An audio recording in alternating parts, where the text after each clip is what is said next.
माँ, हमें अपना रिश्ता मजबूत बनाना है। रोहित जैसे ही अपनी दुकान पर से घर आया तो उसकी माँ शारदा जी ने उसे पानी का गिलास पकड़ाते हुए कहा कि रोहित, तुमने अपनी सारी जिम्मेदारियां बखूबी निभाई हैं और अब तुम्हारी चारों बहनों की शादी हो चुकी है, तो मैं चाहती हूँ कि अब तुम भी अपना घर बसाने के बारे में सोच लो। अपनी शादी की बात सुनते ही रोहित शर्मा गया और अपनी माँ से कहने लगा कि माँ, मैं मेरे कॉलेज में पढ़ने वाली एक लड़की रवीना को पसंद करता हूँ, मगर वो बात यह है कि वो मुझसे ज़्यादा पढ़ी लिखी है और वह एक मल्टीनेशनल कंपनी में जॉब भी कर रही है। रवीना बहुत अच्छी है माँ, बस आप इस रिश्ते के लिए इनकार मत करना। तभी शारदा जी खुश होते हुए बोली, नहीं बेटा, मैं इनकार क्यों करूँगी? वह इतनी अच्छी जॉब करती है तो ये तो बहुत अच्छी बात है। अगर तुम्हें भी पारिवारिक जिम्मेदारियों के कारण पढ़ाई नहीं छोड़नी होती तो तुम भी तो आज एक मल्टीनेशनल कंपनी में काम कर रहे होते, लेकिन कर भी क्या सकते थे, क्योंकि तुम्हारे पिता के जाने के बाद तो घर की सारी जिम्मेदारी तुम्हारे ऊपर आ गई थी। ऊपर से मुझे अपनी चारों बेटियों की चिंता खाई जाती थी, लेकिन बेटा तुमने सब कुछ अच्छे से संभाल लिया। पिता की दुकान को संभाल कर तुमने न केवल घर का खर्चा संभाला, बल्कि अपनी बहनों को पढ़ा लिखा कर उनकी शादी भी करवा दी। तुम टेंशन मत लो बेटा, मैं जल्दी ही रवीना के घर तुम्हारे लिए रिश्ता लेकर जाऊंगी। ये सुन रोहित बहुत खुश हो गया, क्योंकि रवीना भी रोहित से बहुत प्रेम करती थी। वो भी पिछले 2 साल से इसी बात का इंतजार कर रही थी कि पता नहीं रोहित कब शादी के लिए तैयार होगा। और अब रोहित की सारी जिम्मेदारी पूरी हो गई थी, इसीलिए वह शादी करने के लिए अब तैयार था। जल्दी ही रोहित और रवीना की शादी हो गई। दोनों पति पत्नी एक दूसरे के साथ बहुत ही प्यार से रहते थे। घर में सब कुछ बहुत ही बढ़िया चल रहा था। इसी बीच रक्षाबंधन का त्योहार आया। इस बार तो रोहित की सभी बहनें बहुत उत्साहित थी, क्योंकि भाभी के आने के बाद ये उनका पहला रक्षाबंधन था। रवीना ने भी अपनी चारों नंदों की खूब आवभगत की। अगले दिन चारों ननद अपने अपने ससुराल जाने वाली थी। उस दिन शाम को रवीना जब ऑफिस से घर आई तब उनकी सास शारदा जी ने कहा, बहू, इस बार मैं सोच रही हूँ कि तुम अपनी चारों नंदों को एक एक तोले की सोने की चैन बनवा दो। तभी रवीना अपनी सास की तरफ हैरानी से देखने लगी तो शारदा जी ने कहा, बहू, इसे क्या देख रही हो? तुम इतना कमाती हो तो क्या अपनी नंदों के लिए इतना भी नहीं कर सकती हो? तभी रवीना ने अपना फैसला सुनाते हुए कहा कि मम्मी जी, मैं चारों दीदी लोगों के लिए कपड़े और उपहार लेकर आई हूँ, लेकिन ये चैन वैन मुझसे नहीं हो पाएंगी। वैसे भी सोने के भाव कितने बढ़ते जा रहे हैं, ऐसे समय में इतना सारा सोना मैं नहीं खरीद सकती। बहू ने बिना किसी लाग लपेट के जब ये सीधा सीधा कह दिया तो शारदा जी गुस्से में कहने लगी कि बहू, तुम्हारी इतनी हिम्मत कैसी हुई कि तुमने मेरी बात को काट दिया?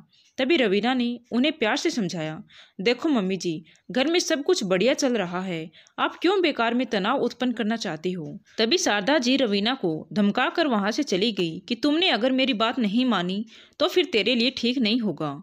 रवीना बहुत परेशान हो गई, क्योंकि वो ससुराल में सभी का बहुत सम्मान करती थी। वो सोचने लगी कि वैसे भी सोना आजकल कितना महंगा हो गया है, ऐसे में तो मेरा पूरा बजट ही गड़बड़ा जाएगा।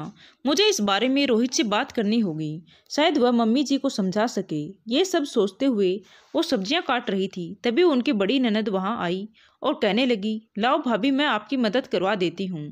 रवीना उसे देखते ही खुशी से खिल उठी, क्योंकि जब से उनकी चारों नंदें वहां आई थी तब से ही हर समय कोई ना कोई उसकी मदद करने के लिए रसोई में आ ही जाती थी।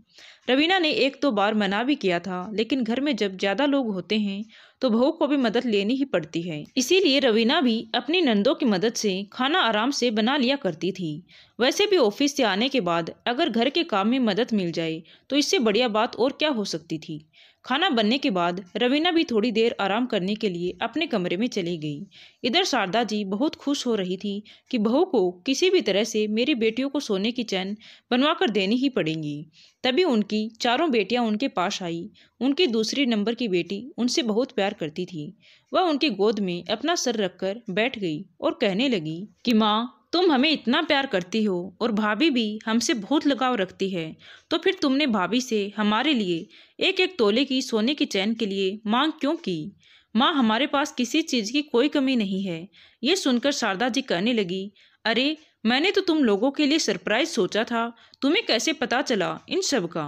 तभी उनकी बड़ी बेटी कहने लगी कि माँ, तुम भाभी से कह रही थी तब मैंने आपकी बात सुन ली थी। मैंने सब सुन लिया था माँ कि तुम भाभी को हमें सोना देने के लिए मजबूर कर रही थी। तभी शारदा जी मुस्कुराते हुए बोली, बेटी, मैं क्या तुम लोगों का बुरा चाहती हूँ? मैं तो बस तुम्हारी भलाई के लिए सोच रही हूँ कि आगे आगे सोने के दाम बढ़ते ही जा रहे हैं, फिर आपको कोई सोना वोना नहीं देगा। जब तक मैं बैठी हूँ तब तक कुछ दिला देती हूँ, आगे चलकर तुम्हारे ही बच्चों के काम आएगा। लेकिन देखना, तुम लोग चिंता मत करो, मैं बहू से किसी भी तरह तुम लोगों को एक एक तोला सोना दिलवा कर ही रहूंगी। ये सुनकर शारदा जी की चारों बेटियां शारदा जी से कहने लगी कि माँ, हमें कोई सोना नहीं चाहिए, हम तो बस ये चाहते हैं कि हमारा इस घर से और भाई भाभी से रिश्ता हमेशा जुड़ा रहे। माँ, भाभी बहुत अच्छी है, वो बहुत प्यार से हमारे साथ पेश आती है। आपके दबाव में आकर वो हमें एक एक तोला सोना तो क्या पता दे देगी, लेकिन उनके दिल में हमारे लिए वो जगह नहीं रहेगी जो अब तक थी। इसीलिए हमें सोना नहीं, अपनी भाभी के दिल में जगह चाहिए माँ।